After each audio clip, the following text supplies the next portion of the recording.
Hello and welcome to World Liston, your channel for exploring the hidden stories behind the world's most fascinating places.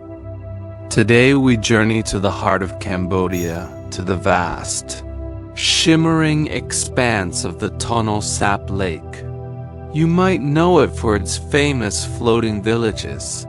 But what if I told you that one of these communities has a secret past? A history forged in the crucible of war. This isn't just a story about unique homes on the water. It's a tale of survival, ingenuity, and a hidden naval base that played a crucial role in a kingdom's fight for its very existence. Picture this. It's the late 18th century. Southeast Asia is a chessboard of competing powers. The once mighty Khmer Empire is caught between two formidable neighbors, Siam to the west. Under the ambitious King Taksin and later King Rama I, and the newly unified Vietnam to the east, the Cambodian capital was repeatedly sacked, and the royal court was in constant turmoil. For the Khmer people, it was a time of immense uncertainty and danger. The very survival of their kingdom was at stake. In this desperate situation, the Khmer leadership knew they needed an edge. Traditional land-based fortresses were vulnerable to Siamese armies. But the Cambodians had one unique, powerful ally, the Tonle Sap Lake. This massive freshwater lake, the largest in Southeast Asia, has a remarkable feature. During the monsoon season, the Mekong River swells with such force that it reverses the flow of the Tonle Sap River, causing the lake to expand to more than 5 times its dry season size. Its shores become a maze of flooded forests and shifting waterways, a landscape impenetrable to outsiders.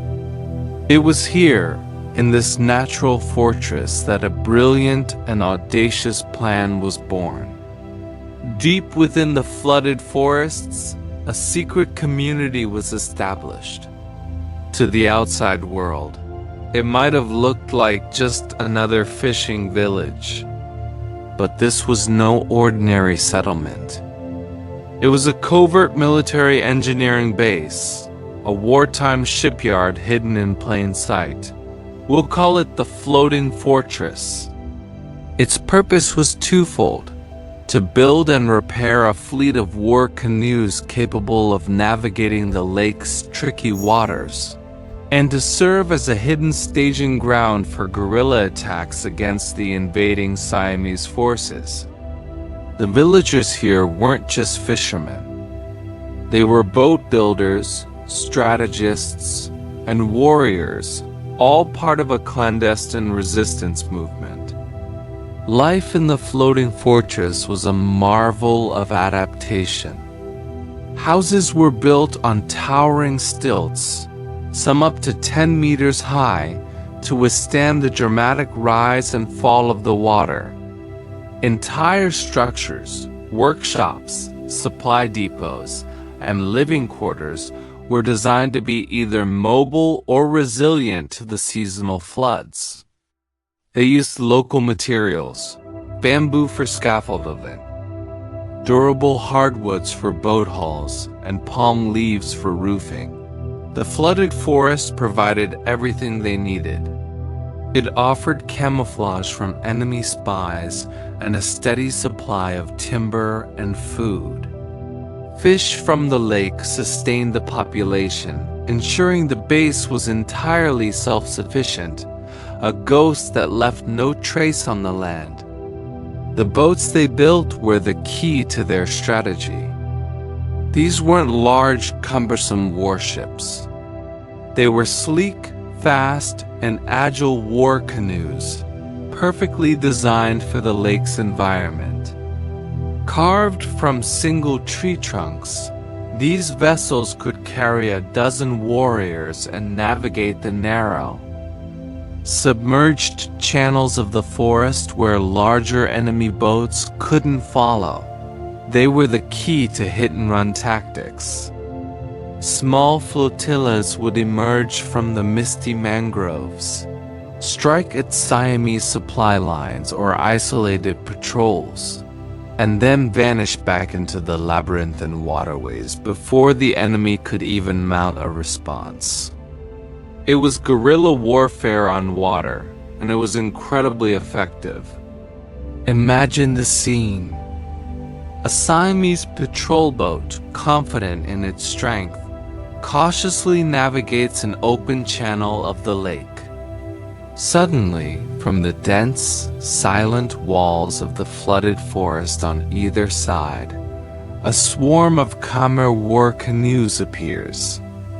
Arrows fly, spears are thrown, and before the larger, slower vessel can turn to fight, the attackers have struck and melted back into the trees. These raids demoralized the Siamese troops and disrupted their ability to control the region. The lake, which they saw as a mere obstacle, had been turned into a weapon against them. The floating fortress was the heart of this resistance, pumping out the vessels and warriors that kept the Khmer spirit of defiance alive. The leader of this secret base was likely a brilliant, unnamed military engineer, a master of both boat building and guerrilla strategy. This figure would have commanded immense respect, overseeing the complex logistics of the operation. He would have known the lake's every secret, every hidden channel, every seasonal change. Under his guidance, the community became a highly efficient military machine. Children would learn to paddle before they could walk. Women would manage supply lines and weave nets that could double as traps, and every man was both a fisherman and a soldier.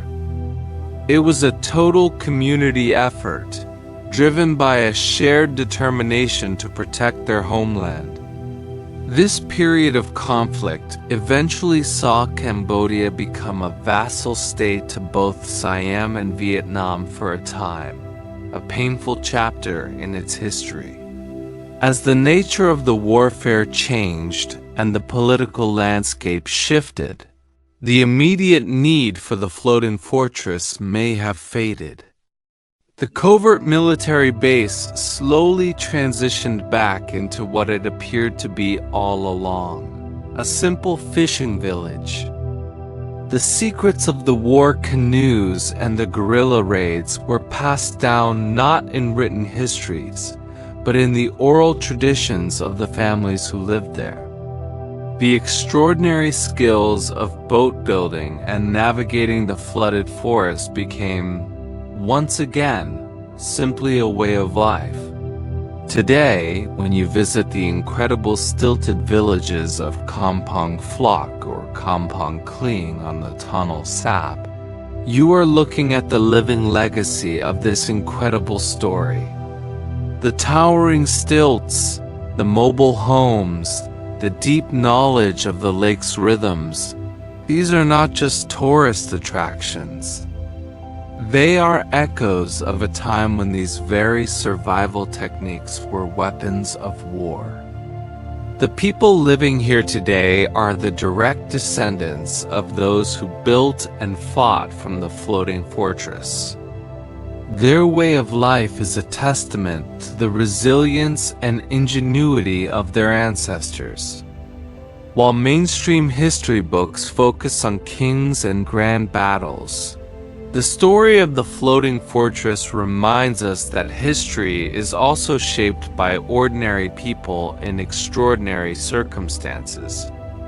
It's a story of how a community used its unique environment not just to survive but to fight back. They turned their greatest challenge, the powerful, unpredictable waters of the Tonle Sap, into their greatest strength. The lake was their moat, their shield, and their sword. So next time you see a picture of a floating village, look closer. See beyond the picturesque houses and colorful boats. See the strategic brilliance, the engineering genius, and the unyielding spirit of a people who built a fortress on the water and defended their kingdom from the heart of a flooded forest. This hidden chapter of Cambodian history deserves to be told, a powerful reminder of the incredible ways humans can adapt and endure. Thank you for joining us on this journey with World Listen. If you found this story as fascinating as we did, please like, subscribe, and hit the notification bell so you don't miss our next exploration into the world as hidden histories. Let us know in the comments what other forgotten stories you'd like us to uncover. Until next time, keep listening to the world around you.